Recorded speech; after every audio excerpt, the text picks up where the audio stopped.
I think it is tremendous that the Coolidge Foundation has come to New York. This is something we have never done before. I think the political atmosphere can be bettered by hearing more about Coolidge, hearing about his philosophies, his theories, his way of governing, his way of respecting people. I am so excited about this opportunity to bring Coolidge to New York. The Coolidge Foundation is based in Plymouth Notch, Vermont, at the birthplace and childhood home of President Coolidge. The foundation was started back in 1960 by a group of Coolidge fans, including his son John, with an effort to preserve his legacy and teach Americans about his presidency. In addition to the many events that we host throughout the year, we're especially excited to be at the Four Seasons restaurant this evening for our first annual Coolidge Gala. We've invited many of our supporters to come and enjoy the special evening, which features a keynote speech by Paul Volcker. We see this effort as bringing Coolidge not only to New York, but to the rest of America. There's a scissors on some of your tables. You may see that's our symbol that we offer you as a symbol of the cutting effort of President Coolidge. Not always easy, saying no isn't easy, but he tried and succeeded. When we think of the one thing that Coolidge did, we want to summarize why are we here tonight. He served in office 67 months, and when he left office, the federal government was smaller than when he came in. Well, Coolidge is a hero of economic heroism. He's an economic hero, and it is time, I think, to tell his story. So I salute everybody here for this whole Coolidge revival. That's what this is. This is a Coolidge revival, and that's what we need. Well, this is a time when we're facing tremendous economic challenges in our country. Washington is in crisis. It's unable to find solutions to get the country moving in the right direction. And it's an opportune time to think back to the 1920s when Calvin Coolidge was in the White House, balancing the budget, reducing our debt, cutting the size of government, the only president in our nation's history to do that. And I think that's what sets him apart from others under whom government has just grown. Coolidge said about the Declaration of Independence, "We cannot continue to enjoy the result if we neglect and abandon the cause." The economic and social problems we are seeing today is a result of our abandoning the cause. I praise Coolidge for being the last president who actually read the budget, who, according to Amity's book, spent more time with his budget director than the entire cabinet combined, who felt that a government that spent 3% of GDP was spending too much, not that one that was borrowing 3% of GDP was borrowing too little. As a result of that, he was able to balance the budget 6 times out of the 6 budgets that he actually had. And those 6 budgets that were balanced equal all the budgets of the presidents we've had in the last 50 years. A president who started with 40% debt to GDP ratio in the United States, got it down to 17%, cut taxes 3 times, vetoed 2 ridiculous Republican farm bills, and ended up with the greatest prosperity that America's ever seen during the 1920s. He said that we cannot continue the brilliant successes of the present unless we continue to learn from the past.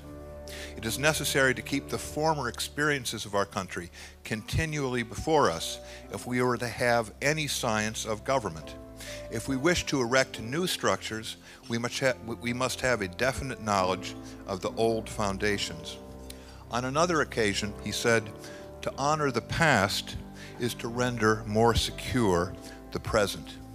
That seems to me a perfect epitaph for the new ventures to resurrect the Coolidge legacy that the foundation is embarked upon. To Calvin Coolidge as a tax cutter, he was initially a skeptic. He was persuaded by his Secretary of the Treasury, Mellon, of the virtue of it, but he saw it far more than simply numbers or economics.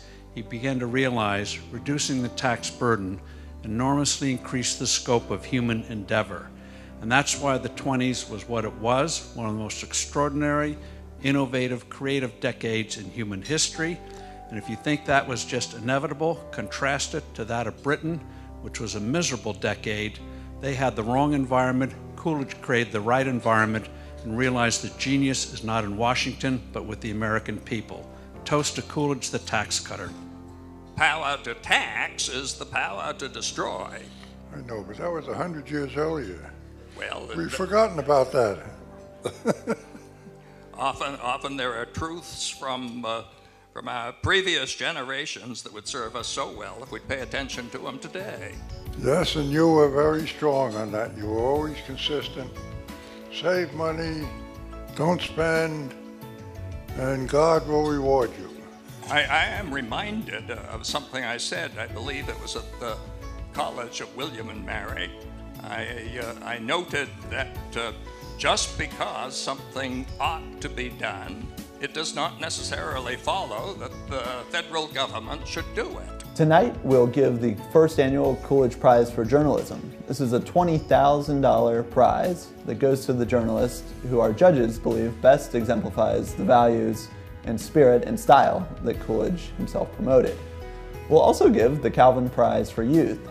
This is a $1,500 prize that goes to a Vermont youth under the age of 20 who writes an original essay that promotes or sheds light on an issue that Coolidge would have thought was important. I want to say that I and the other members of the distinguished jury had a hard time choosing. It was so much fun. You know, Calvin was an extraordinary boy with an extraordinary sense of service. He knew status had to be earned. You couldn't just be awarded status.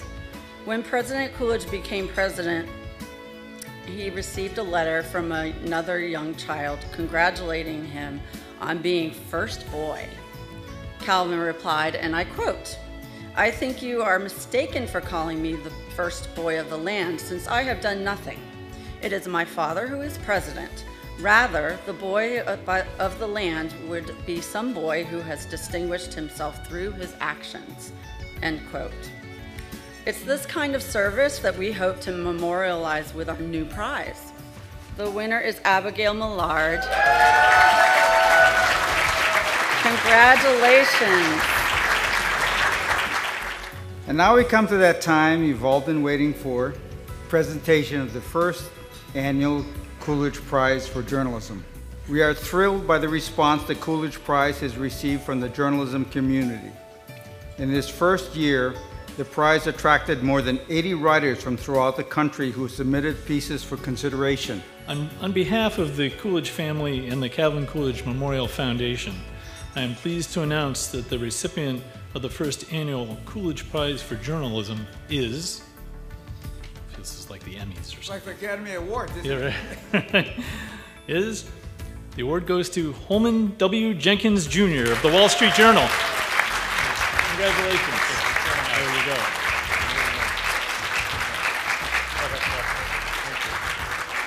If you believe in private property, if you believe in civility, if you believe in moderation, if you believe in school teachers, if you believe in low taxes and restrained government, if you believe in reducing economic uncertainty, you're for Coolidge.